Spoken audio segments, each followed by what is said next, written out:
여기서 우리는 성경 전체를 통틀어 성경의 어느 곳에서보다도 가장 위대한 말씀들의 한 대목에 이르게 됩니다. 마음이 청결한 사람들은 복이 있다. 그들이 하나님을 볼 것이기 때문이다. 라는 말씀의 뜻을 조금이라도 아는 사람은 경외감과 자기가 완전히 부적격하다는 느낌을 가져야만 이 말씀에 접근할 수 있습니다. 이 진술은 처음으로 발설된 이후 하나님의 백성들의 주목을 끌어온 것은 물론이며 이 말씀을 풀이하기 위해 많은 책들이 쓰여졌습니다. 그러므로 한 장만으로 이 진술을 완전히 다룰 수 있기를 바랄 수는 분명코 없습니다. 참으로 본문을 완전히 풀이할 수 있는 사람은 없습니다. 지금까지 본문에 대한 그 많은 저작과 설교에도 불구하고 우리는 아직도 본문을 파악하지 못하고 있습니다. 본문을 파악하는 최선책은 본문에 중심되는 의미와 강조된 것의 일부를 파악해보려는 것이 되겠습니다. 다시 한번 말씀드리지만 본문을 배경에 비추어 살펴보고 다른 팔복에 대한 관계에서 연구해보는 것이 중요합니다. 앞서 살펴본 바와 같이 우리 주님은 이 진술들을 함부로 선택하시지 않았습니다. 분명코 팔복에는 일정한 사상의 연결이 있으므로 이것을 발견해 보아야 하겠습니다. 물론 이렇게 할 때에는 항상 매우 조심해야 합니다. 성경에서 순서와 연결을 발견해내는 일은 흥미롭습니다. 하지만 순서와 연결에 대하여 우리 나름으로 가지고 있는 관념을 성경 본문에 적용하기 쉽습니다. 성경을 분석하는 일은 매우 유익할 수 있습니다. 하지만 우리 나름의 분석을 성경에 적용하므로 성경의 메시지를 왜곡시킬 위험이 항상 따릅니다. 우리가 이런 식으로 순서를 발견해내려고 할 때 이것을 경고로 삼아 염두에 두어야 합니다. 그 연결을 이해하는 데 가능한 방법으로 다음의 방법을 제의하려고 합니다. 대답되어야 할 첫 번째 질문은 어째서 이 말씀이 여기에 오는가? 여러분은 본문이 마땅히 맨 처음에 와야 한다고 생각하셨을 것입니다. 까닭인즉 하나님의 백성들은 하나님을 보는 일, 이것은 사람의 온갖 노력의 궁극적 목표가 되고 있습니다. 하나님을 보는 것은 모든 종교의 전 목적입니다. 하지만 여기서는 이것이 서두에도 끝에도 그리고 정확히 가운데도 있지 않습니다. 이것은 곧 다음의 질문들을 우리들 마음속에 일으켜야 마땅합니다. 이것이 어째서 여기에 와야 하는가? 저의 마음을 끄는 이것에 대한 한 가지 가능한 분석은 다음과 같습니다. 저는 6절이 설명을 제공한다고 생각합니다. 처음 세 복은 이곳에 인도되고 다른 복들은 6절을 뒤잇고 있습니다. 우리가 6절을 일종의 분수선으로 간주한다면 이 특정 진술이 어째서 이 지점에 오게 되는지 이해하는 데 도움이 될 것이라고 생각합니다. 그런데 처음 세 복은 우리의 필요, 우리에게 무엇인가가 필요하다는 의식과 관련되어 있습니다. 즉 가난한 심령과 우리의 죄성 때문에 애통함과 인류의 삶을 파멸시킨 자아와 자아 중심성에 대한 참된 이해의 결과로서 온유와 관련되어 있습니다. 이 세 복은 우리의 깊은 필요의식의 중요함을 강조하고 있습니다. 그 다음에 이 위대한 욕구 충족의 진술, 곧 하나님께서 이렇게 필요한 것을 준비해 주셨다는 것입니다.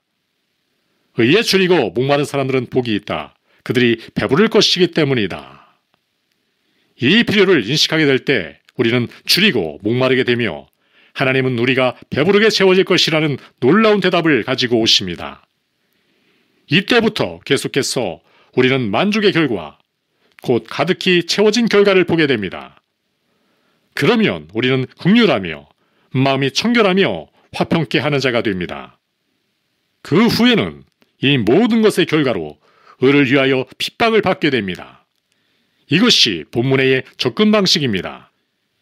이것은 줄이고 목마르는 데 대한 중심되는 진술로 유도되고 이어 그 결과를 서술합니다. 처음 세복에서 우리는 말하자면 산의 한쪽 측면에 오른 셈입니다. 제4복에서는 정상에 오르며 그런 다음 다른 쪽 측면으로 내려가는 셈이 됩니다.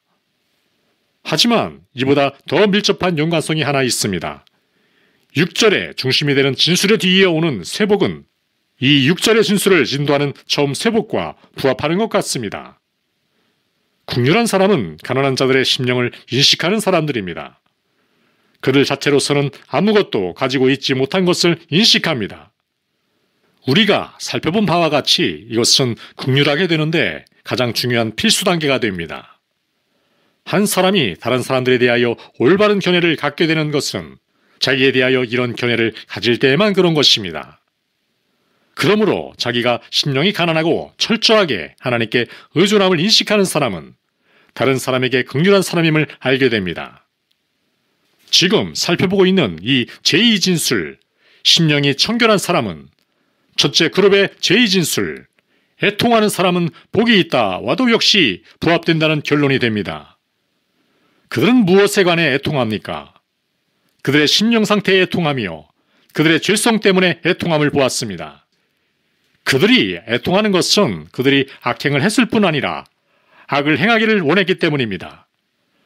그들은 그들의 성격과 인격 중심에 도사리고 있는 타락성을 인식하였습니다. 그들을 애통하게 하는 것은 이것이었습니다. 그런데 여기에 심령이 깨끗한 사람은 복이 있다는 진술과 부합하는 것이 있는 것입니다. 심령이 깨끗한 사람은 어떤 사람입니까? 제가 여러분들에게 보여드린 대로 그들의 불결한 마음 때문에 애통하는 사람들입니다. 깨끗한 마음을 갖게 되는 단 한 가지 방법은 여러분이 불결한 마음을 갖고 있음을 인식하고 이것을 애통하는 것이며 이것만이 마음이 깨끗하고 순결해지는 대로 유도하는 것이기 때문입니다. 그리고 이와 똑같이 화평케 하는 사람에 대해 논할 때도 화평케 하는 사람은 곧 온유한 사람들임을 발견할 것입니다. 온유하지 못한 사람들은 화평케 하는 자가 될 수 없을 것이기 때문입니다. 저는 이 순서 문제로 더 길게 멈추고 싶지 않지만 이 순서가 우리 주께서 채택하신 이 배열에 담겨있는 뜻을 발견하는 하나의 방법이라고 생각합니다. 우리는 이 세 단계를 필요순으로 취하게 됩니다. 그러면 욕구 충족에 이르게 되고 그런 다음 뒤이어 오는 결과를 보고 이 결과를 이 본문으로 인도되는 세복과 부합됨을 발견합니다. 이것은 이 특정 지점에 위치하는 마음이 깨끗한 사람은 복이 있다. 그들이 하나님을 볼 것이기 때문이다에 대한 이 놀랍고 영광스러운 진술에서 강조한 것은 약속이 아니라 순결한 마음을 의미합니다. 이것을 이런 관점에서 본다면 주님께서 이렇게 정밀한 순서를 어째서 취하게 되셨는가를 알 수 있게 될 것이라 생각합니다. 그런데 우리는 성경의 그 어느 곳에서보다도 여기서 가장 장중하고 엄숙하고 면밀한 탐사성 있는 진술 하나를 대면합니다. 이것이 기독교인의 위치와 기독교의 가르침의 본질입니다. 마음이 깨끗한 사람은 복이 있습니다. 이것이 기독교의 관심사이며 기독교의 메시지입니다. 이것을 살펴보는 최선의 방법은 다시 한번 여러 용어를 하나씩 검토해보는 것이 됩니다. 물론 마음이란 말로부터 시작해야 합니다. 반복해 말씀드리지만 여기에 복음의 특색이 있습니다. 예수 그리스도의 복음은 마음에 관계하고 있습니다. 복음은 모두 마음을 강조하고 있습니다. 복음서에서 주님의 가르침에 관한 기록을 읽어보십시오. 그러면 내내 마음에 대하여 언급하고 계심을 아실 것입니다. 구약 성경에서도 마찬가지입니다. 우리 주님이 이것을 강조하신 까닭은 틀림없이 바리새인들 때문일 것입니다. 주님이 항상 바리새인들을 크게 반대하신 까닭은 그들이 잔과 주발의 겉에만 관심을 가졌고 속을 무시했기 때문입니다. 겉만 보면 그들은 나무랄 것이 없었습니다. 그러나 속에는 탐욕과 악독이 가득했습니다. 종교의 외형에만 관심을 가졌고 율법에 더 무게 있는 것, 곧 하나님을 사랑하고 이웃을 사랑하는 일은 잊었습니다. 그러므로 우리 주님은 여기서 이 점을 크게 강조하십니다. 마음은 주의 가르침의 중심입니다. 이렇게 강조하신 사실을 잠시 부정적 관점에서 살펴봅시다. 주는 머리가 아니라 마음을 강조하셨습니다. 마음이 깨끗한 사람은 복이 있다. 주님은 지적인 사람들을 칭찬하지 않습니다.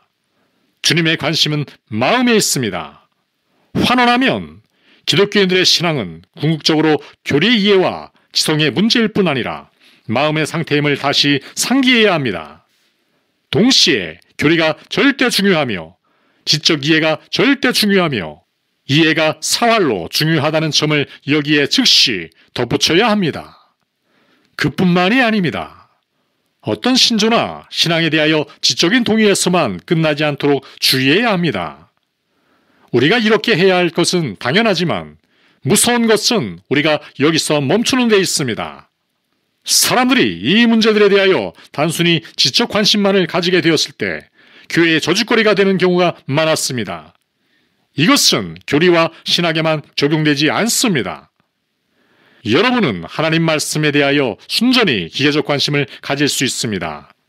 그러므로 성경을 연구하는 것만으로 만사가 잘 된다는 뜻은 아닙니다. 해석의 기술에만 관심을 두는 사람들은 순전히 학술적인 신학자들보다 더 나을 것이 없습니다. 주님은 이것은 본질적으로 머리의 문제가 아니라고 하십니다. 머리의 문제이지만 머리의 문제만은 아닌 것입니다. 다시 말씀드리지만 주께서 외형과 행위보다 마음을 더 강조하신 까닭은 무엇이겠습니까?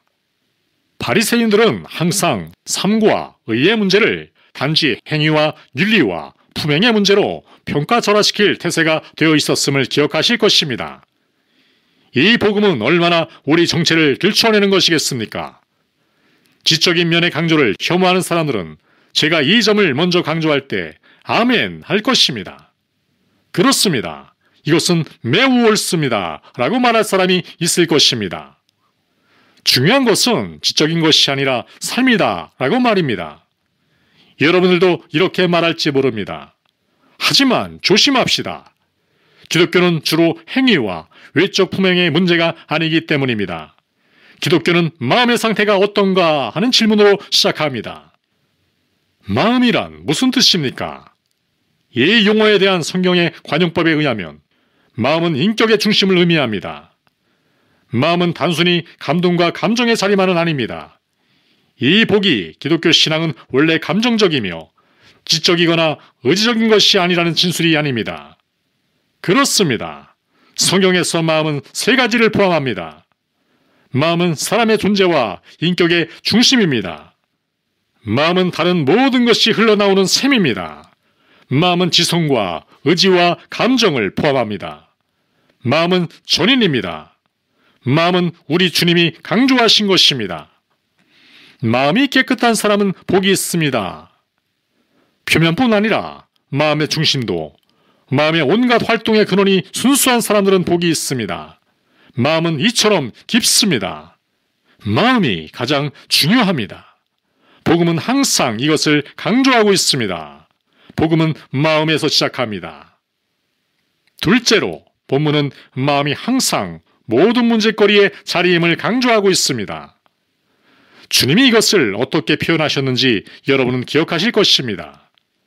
나쁜 생각은 사람의 마음속에서 나오는데 음란, 도둑질, 살인, 간음, 탐욕, 악독, 사기, 방탕, 질투, 배신, 모독, 교만, 어리석음 같은 것들이다.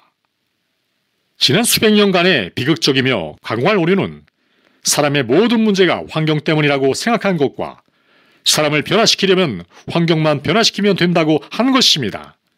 이것은 비극적인 오류였습니다. 이런 견해는 인류가 타락한 것이 낙원에서였다는 사실을 간과하는 것입니다.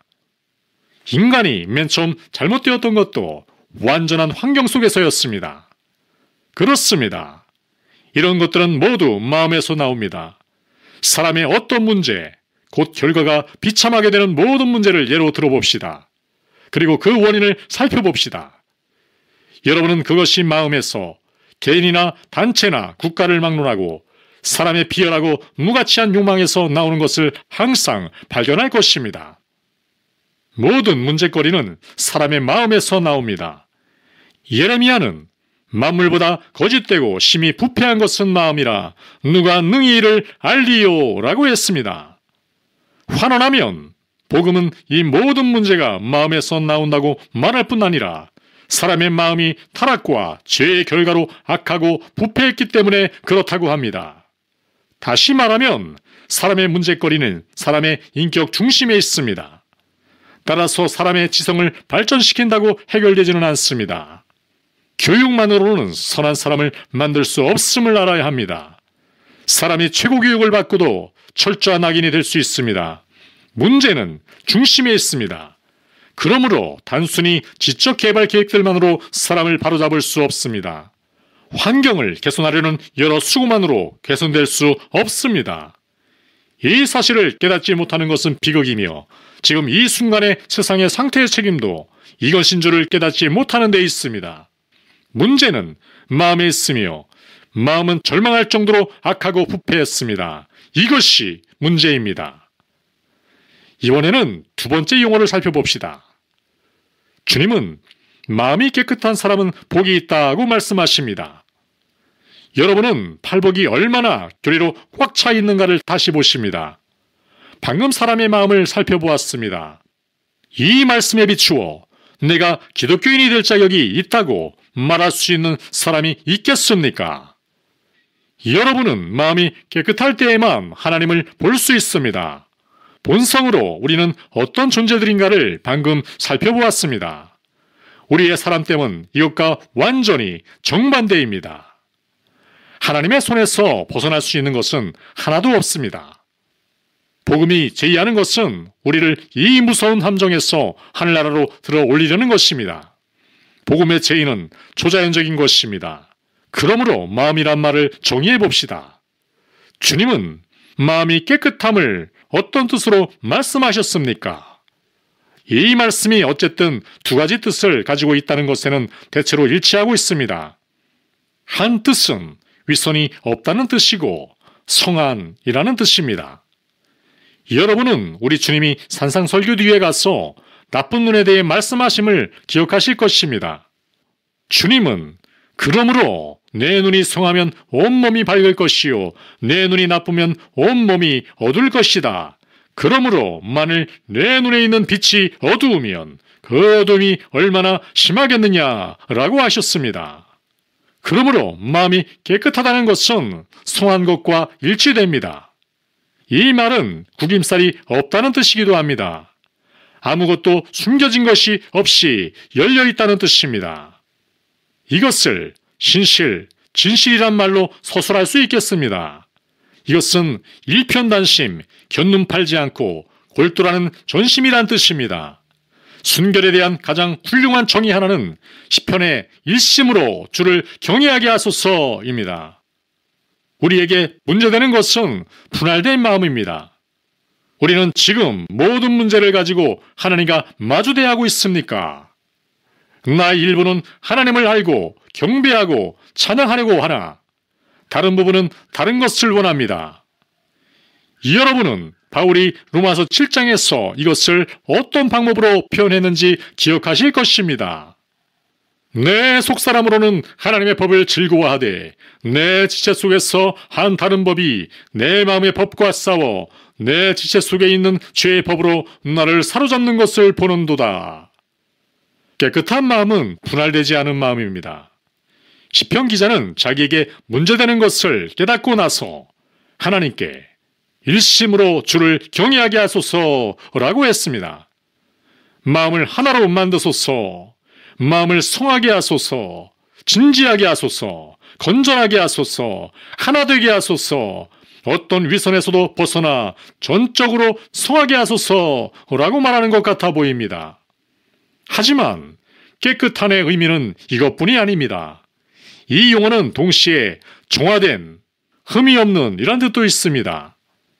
요한계시록 21장 27절에서 사도 요한은 곧 이 말 하늘의 예루살렘에 들어가기로 허락된 백성들에 관해서 이렇게 말해주고 있습니다. 무엇이든지 속된 것이나 가증한 일 또는 거짓말하는 자는 결코 그리로 들어가지 못하되 오직 어린 양의 생명책에 기록된 자들만 들어가리라. 요한계시록 22장 14절로 15절에는 자기 두루마리를 빠는 자들은 복이 있으니 이는 그들이 생명나무에 나아가며 문들을 통하여 성에 들어갈 권세를 받으려 함이로다.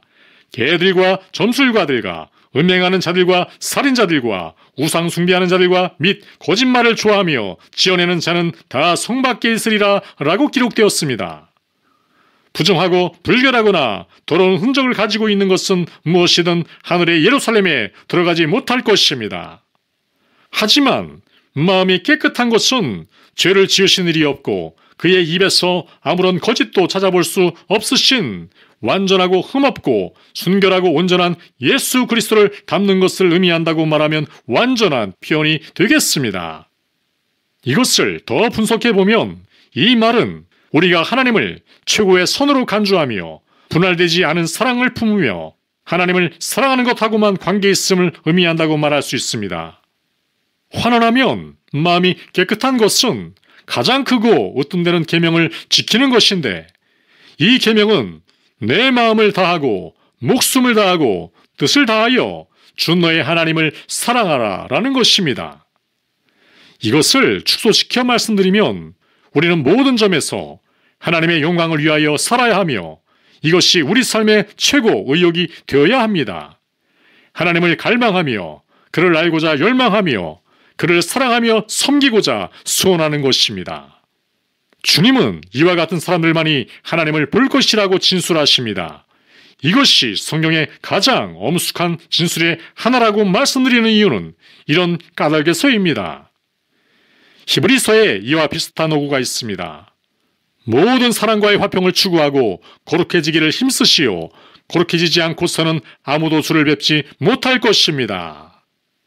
우리가 거룩해지지 않고서는 아무도 주를 뵙지 못할 것입니다. 라는 성경의 이 명백하고 분명한 진술을 가지고 있는 이상 저는 거룩에 대한 설교에 반대하는 사람들을 이해할 수 없습니다. 저는 거룩에 대한 이론을 말씀드리는 것이 아니요 신약 성경적인 의미의 거룩 자체를 설교하는 것에 언급하고 있습니다. 지금까지 거룩의 의미를 살펴보았습니다. 그러므로 스스로 기독교인이 될 수 있다고 자격이 있다고 생각하는 어리석음보다 더 큰 어리석음이 또 있는지 다시 한번 묻고 싶습니다. 기독교의 목적은 우리로 하나님을 보게끔 합니다. 그러면 하나님을 볼 수 있기 위해서 무엇이 필요한 것이겠습니까? 여기에 그 답이 있습니다. 곧 성결, 깨끗한 마음, 혼합되지 않은 상태입니다. 하지만 사람들은 이것을 격화시켜 예의범절, 도덕 또는 교리에 대한 지적인 관심 정도로 만들어버립니다. 하지만 여기에는 전인이 포함되어 있습니다. 하나님은 빛이십니다. 그 안에는 어두움이 조금도 없습니다. 여러분이 영적 영역에서는 빛과 어두움을 혼합할 수 없으며 검은 것과 흰 것을 혼합할 수 없으며 그리스도와 벨리알을 섞을 수 없습니다. 이들 사이에는 관계가 없습니다. 그러므로 분명히 주를 닮은 사람들만 하나님을 볼 수 있고 그의 존전에 살 수 있습니다. 하나님을 볼 수 있기에 앞서 마음이 깨끗해야 하는 것은 이런 이유 때문입니다. 하나님을 본다는 것은 무슨 뜻입니까? 하나님을 볼 것이라는 말은 무슨 뜻입니까? 이 문제에 대해서도 장구한 교회사를 통해서 많은 글이 쓰였습니다. 교회 역사상 위대한 교부들과 초기의 교사들은 이 문제에 끌려 이 문제를 많이 생각했습니다.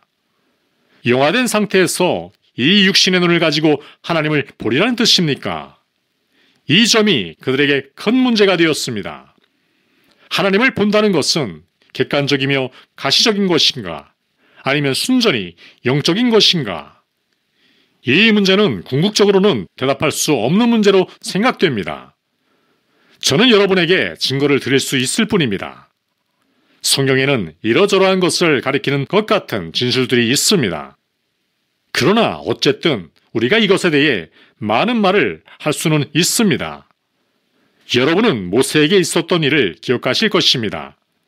어느 때인가 하나님께서 그를 옆으로 불러 바위들 사이에 놓고 자기의 모습을 모세에게 보여주시겠다고 하셨습니다. 그러나 모세는 하나님의 등 부분만 보게 되리라고 하셨습니다. 이 말씀은 하나님을 보는 일이 불가능함을 암시합니다. 구약 성경은 하나님의 나타나심, 즉 언약의 사자가 사람의 형상으로 나타났던 일들은 하나님을 보는 것이 신체적인 의미로는 불가능하다는 점을 분명히 암시하고 있습니다. 다음으로 주님께서 하신 말씀을 기억하실 것입니다. 주님은 어느 때인가 백성들에게 너희는 그의 음성을 들은 일도 없고 그의 모습을 본 일도 없다고 말씀하셨습니다. 이 말씀은 모습이 있음을 암시하신 것입니다. 주님은 다시 말씀하시기를 하나님께로부터 온 사람 외에는 아무도 아버지를 본 사람이 없다. 그 사람만이 아버지를 보았다라고 하셨습니다. 이것은 결과적으로 너희는 아버지를 보지 못했다. 하나님께로부터 온 나는 아버지를 보았다. 하나님을 본 사람이 없으나 아버지의 품속에 외아들 하나님께서 그를 나타내 보이셨다는 말씀입니다. 이 외에도 여러 진술을 볼 수 있습니다. 여러분은 어느 땐가 주님께서 나를 본 사람은 아버지를 보았다라고 하신 것을 기억하실 것입니다. 이 말씀은 모든 진술 중 가장 비밀한 진술의 하나입니다. 이 문제에 대한 성경의 말씀이 이러합니다. 이 문제로 시간을 보내는 것은 쓸데없는 일로 보입니다. 정확히는 모릅니다. 하나님은 초월자이시고 영혼자이신 고로 이 문제에 대한 어떤 이해에 도달하려는 인간의 모든 노력은 이미 시초부터 실패할 운명을 띠고 있습니다. 경외함으로 말씀드리지만 성경은 우리에게 적절한 신개념을 주려고 하지 않는 것 같습니다. 어째서 그렇습니까? 하나님의 영광 때문입니다. 사람의 영혼은 너무 부족당하고 우리의 깨달음은 한정되어 있고 유한함으로 하나님과 그의 영광을 소설하는 일에는 어쨌든 위험이 따르는 것입니다. 우리가 아는 모든 것은 마음이 깨끗한 사람은 하나님을 볼 것이라는 이 영광스러운 약속이 있다는 사실입니다. 그러므로 이것은 다음과 같은 사실을 의미한다고 암시드립니다. 다른 모든 복에 있어서와 같이 이 약속도 땅 위에서 지금 부분적으로 성취되고 있다는 사실입니다. 우리가 이 세상에 있는 동안 어떤 의미에서 우리는 하나님을 보는 일이 있습니다. 기독교인들이 아닌 다른 사람이 볼 수 없는 하나님을 어떤 의미에서 볼 수 있는 것입니다. 기독교인은 역사의 일대 사건들 속에서 하나님을 봅니다. 다른 사람이 보지 못하는 하나님을 믿음의 눈을 가진 사람은 봅니다. 하지만 그는 안다는 의미로 볼 수 있다고도 할 수 있고 그의 가까우심을 느낀다는 의미에서 그의 임재를 누린다는 의미에서도 그러합니다. 여러분은 저 위대한 히브리서 11장의 모세에 관한 기록을 기억하실 것입니다. 모세는 보이지 않는 그분을 보는 것 같이 하여 꾸준히 참았습니다. 이것은 그 일부입니다. 그런데 그것은 이곳에 우리들에게도 가능한 것입니다. 마음이 깨끗한 사람은 복이 있습니다. 비록 불완전해도 지금 우리는 이런 의미에서 하나님을 보고 있다고 주장할 수 있습니다. 우리는 보이지 않는 그분을 보고 있습니다. 그분을 볼 수 있는 또 한 방법은 우리의 체험, 곧 하나님의 우리를 향하신 은혜로운 교제 관계에서입니다. 이러저러한 일로 우리가 우리 주의 손을 본다고 말할 수는 없는 것입니까? 이것도 하나님을 보는 것의 일부입니다. 하지만 이것은 앞으로 하나님을 볼 것과 비교하면 아무것도 아닙니다. 우리가 지금은 거울 속의 영상같이 희미하게 봅니다. 우리는 이전에 본 일이 없는 양태로 보게 됩니다. 하지만 어떻게 보게 될 것인지는 아직 수수께끼입니다. 그러나 그때 가서는 얼굴을 마주 대하고 볼 것입니다. 사도 요한은 사랑하는 자들아 우리가 지금은 하나님의 자녀라 장래에 어떻게 될지는 아직 나타나지 아니하였으나 그가 나타나시면 우리가 그와 같을 줄을 아는 것은 그의 참모습 그대로 볼 것이기 때문이니 라고 했습니다. 이 말씀은 사람에게 이제까지 말씀된 가장 놀라운 것입니다. 즉, 이 세상의 온갖 문제거리와 두통거리로 눌림을 받고 있는 여러분과 제가 그분과 얼굴을 마주 대하리라는 것입니다. 이 말씀을 파악할진대 이것은 우리의 삶을 혁신하게 될 것입니다. 여러분과 저는 하나님의 아련실에 들어가게 되어 있습니다. 우리는 만왕의 왕의 존전에 들어가기 위해 준비되고 있습니다. 이것을 믿으십니까? 이것이 여러분에게도 사실임을 아십니까? 여러분이 하나님과 얼굴을 마주 대하고 보게 될 날이 오고 있음을 여러분은 아십니까? 거울 속의 영상같이 희미하게 말고 말입니다. 우리가 이 진리를 파악하는 순간 다른 모든 것은 무의미한 것으로 사라지고 말 것입니다. 여러분과 제가 하나님을 즐거워하며 그의 영광스럽고 영원한 임재 가운데서 영원히 거하게 될 날이 가까워지고 있습니다. 요한계시록을 읽어보고 구속받은 자들이 주를 찬양하고 모든 영광을 그에게 돌리는 소리에 귀를 기울이십시오. 이 복은 상상하기 힘듭니다. 상상력을 초월하기 때문입니다. 우리는 이렇게 되기로 작정되어 있습니다. 마음이 깨끗한 사람은 복이 있습니다. 우리들 앞에 놀랍게 펼쳐져 있는 이 영광을 빼앗기게 된다면 얼마나 어리석습니까? 부분적인 의미에서 여러분 하나님을 보셨습니까? 여러분은 이를 위해 작정되어 있음을 아십니까? 마음의 애착을 이곳에 두고 계십니까? 여러분은 땅에 있는 것들을 생각하지 말고 위에 있는 것들을 생각하십시오. 여러분은 이 보이지 않고 영원한 것들을 보고 계십니까? 아직 기다리고 있는 이 영광을 묵상하며 시간을 보내십니까? 그러시다면 여러분의 최대 관심사는 깨끗한 마음을 가지고 있는 데에 있을 것입니다. 하지만 마음은 어떻게 깨끗해질 수 있는 것이겠습니까? 여기에 수세기를 통하여 사람들의 주목을 끌어온 대주제가 다시 나옵니다. 여기에는 두 가지 견해가 있습니다. 첫째, 우리가 해야 할 일은 오직 하나, 곧 승려가 되어 이 세상과 결별해야 한다는 견해입니다. 이것은 전임 직업이어야 한다고 말합니다. 내가 만일 이 깨끗한 마음을 가지려 한다면 다른 일을 할 시간이 내게 없다는 것입니다. 이것이 수도원제도의 견해입니다.